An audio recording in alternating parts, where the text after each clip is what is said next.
நாட்கள் மற்றும் வேலையில இந்த மாடல் கொஸ்டின் எக்ஸாம்ல அடிக்கடி கேட்கறாங்க. அதாவது ஏ ஒரு வேலையை தனியா செஞ்சா 25 நாள்ல செஞ்சு முடிப்பாரு. அதே வேலையை பி தனியா செஞ்சா 20 நாள்ல செஞ்சு முடிப்பாரு.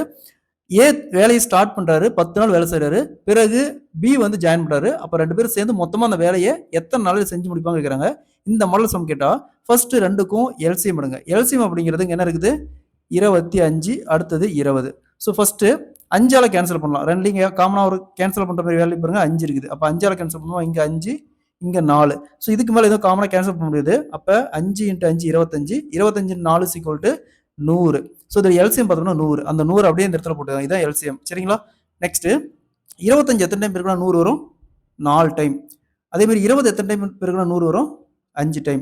ஸோ இந்த 4 அப்படிங்கிறது ஏ ஒரு நாளைக்கு செய்யக்கூடிய வேலை. இந்த 4 அப்படிங்கிறது ஏ ஒரு நாளைக்கு செய்யக்கூடிய வேலை. இந்த 5 அப்படிங்கிறது பி ஒரு நாளைக்கு செய்யக்கூடிய வேலை. மொத்த வேலை 100 வேலை. மொத்த வேலை 100 வேலை. ஸோ ஃபர்ஸ்ட் ஏ ஸ்டார்ட் பண்றாரு. ஏ வந்து 10 நாள் வேலை செய்யறாரு. ஒரு நாளைக்கு எத்தனை நாள் செய்யறாரு? 4 வேலை. அப்ப 4 × 10 40 வேலை செஞ்சு முடிச்சிருப்பாரு.